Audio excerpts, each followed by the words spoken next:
Hey Kings Giants ranking 551, and we are back with draft videos. This is going to be the New York Giants breakdown of each pick. Pick one to pick seven rounds of whichever pick they had. Um, Now, obviously, they didn't have a pick for the second round, but they went to third, fourth, fifth, sixth, and they didn't have one for six, so they had two seven-round picks. But ultimately they got what they wanted, and we're going to talk about each pick and give my best bet about each player and everything else. With that being said, let's go into it, and let's talk about each player and everything else. So obviously, in my other video, I've already talked about them, but we'll talk about them again. Abdul Carter, I think, is a very good defensive player. They said they had to pass on the quarterback to take the best pass rusher in the draft. When the Giants won Super Bowls, they rushed the passer. Um, Carter adds to talent up front. They can wait on the quarterback. And yeah, they definitely did have guys, Justin Tuck, Michael Strahan, and those guys were big, heavy guys that helped Michigan. I don't want to say Michigan helped the New York Giants win their Super Bowl in 2008 and 2012. That ultimately did what they did. Now there were other pass rushers that were good as well. There's Joshua Stewart for from Michigan, and there's a bunch of other guys as well. I said Will Johnson or Mason Graham would help as well, and they took another guy. I forgot about Abdul Carter because I wasn't familiar with his game, but I did watch him in some of the bowl games this season before Penn State fell short in their championship to potentially play Ohio State, but they played really well. Jackson Dort. I know the Giants needed a quarterback, but I don't love this move. Coach Brian Daboll was said to be the one pushing for Dart. Well, he's got his guy. I just think I would have waited until later to get a quarterback, but um, desperation makes teams do crazy things when it comes to quarterback position. And as I said before, I think that Coach Brian Daboll knows what he wants. He wants a guy that's very similar to a scheme that has a strong, powerful arm, but then has legs underneath him and can run. So I think they wanted a guy that was better than Daniel Jones and someone very familiar and similar to the days of Josh Allen when Coach Dabo was there in Buffalo. So I think that's not a bad pick. I don't agree with the C minus draft pick play, and I think he's definitely a good player. And now there are a couple of other guys here that I don't really know. The third round pick, I didn't really know, but it's good to get some good defensive help with Dexter Lawrence. So Darius Alexander is an A. I give that pretty good. Right now, I'm probably going to give them a very good thing, and I'll give my final rating once I'm done with all the picks. Ultimate defensive front seven chess piece clearly has D tackle size, but aligned everywhere, even at linebacker. Made splash plays for Toledo last season. Has forceful style at the point of attack and classic interior rush role. Not super twitchy, but a loose athlete. Handwork could be a touch more efficient. Love this addition for ascending Giants defense. Um, so definitely a good guy. Now, this is probably the steal of the draft. Cam Skattebo is definitely one of the guys that I watched in the playoffs in college. I think he was a very, very great player. He almost single-handed defeated Texas in that overtime Texas game and was incredible. He can throw the ball, he can run through. He's another type of Saquon Barkley type guy where hard to bring down, bounces off guys, kind of a type of Christian McCaffrey type vibe to him as well. But this guy says, think David Montgomery 2.0. Squatty, tremendous lateral elusiveness, contact balance galore, runs with spectacular vision between the tackles, clearly lacks speed, emerged as a quality pass catcher too. Gritty yet athletic runner who will get more than what's blocked for him on a routine basis. Idea pairing with the explosive Teron Tracy. So I think it's definitely a good pick and definitely a guy. Now, honestly, I think this is a great pick to get an offensive tackle, and you're pairing him with a running back that used to play at Purdue. So these two guys are returning in the Big Apple, so that's very, very good.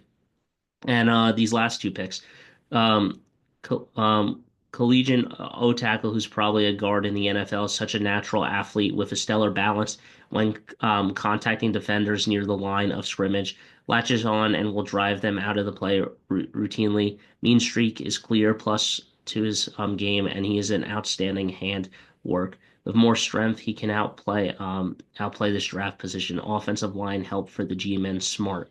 So they picked up some guys in the offseason. I don't really know who, but it's definitely to get this guy. Evan Neal has also they forego his 5th-year option. So with that being said, the Giants, if they want Evan Neal to stay, they're gonna have to move him to right guard to left guard, and get this guy on the tackle side and stuff. Because Evan Neal really wasn't that great against Parsons and other people, and wasn't protecting our quarterback. Now, as I said before with Dart, let me stop right here before I go into the seventh round picks.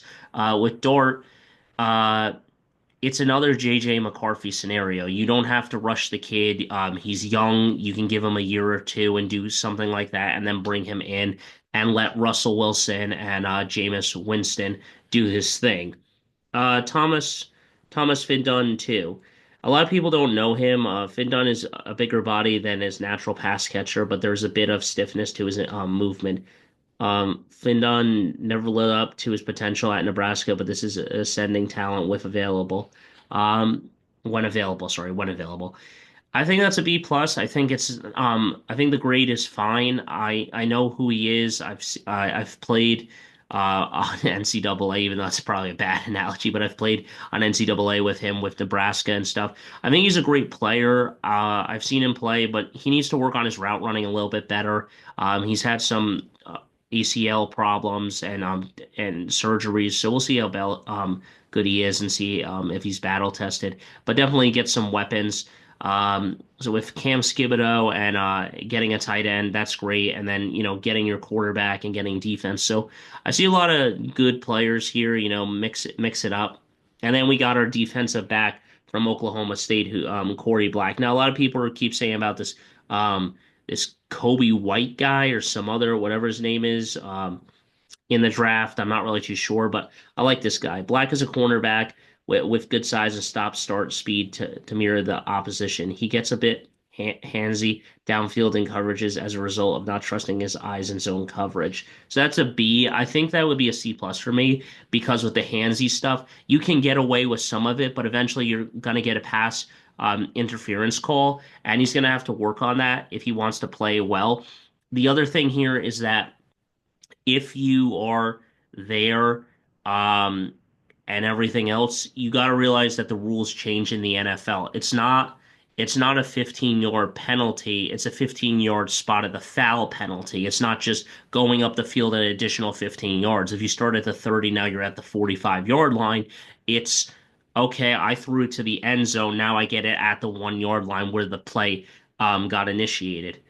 Um, but yeah, ultimately, here's four offensive guys, D line and quarterback, and you know, um, definitely good. Uh, split it, split it pretty good. I mean, I got one defensive guy, two defensive guys, and then three defensive guys, which I think is fine because the Giants know what they're doing, and they can also sign these guys that went undrafted and get more guys, and then they got some offensive guys. So overall, I'm probably going to give this an A minus, A plus. I think that the Giants won the draft mostly out of anyone. They found their guys that they want. Cam Skibido was definitely a guy that I can't complain about. He's fast, he's strong, and ultimately, I think that the Giants definitely are in there. A minus to A plus is where I personally put them. Ultimately, I think that the Giants played well, and ultimately, I think that they're trending in the right direction. Now they just got to go out and develop these guys into stars, and hopefully they can play really well. And if Jackson Dart wants to come in for a game, if Russell Wilson and them are not doing well, and we only win and we're not winning a lot of games, and there's still a lot of season left. Maybe we turn it around with Jackson Dart and hope that we can do stuff. But I definitely think that Jackson Dart is a cool player. Um, I think him and Skibido are going to be two guys to watch that I really can't wait to see.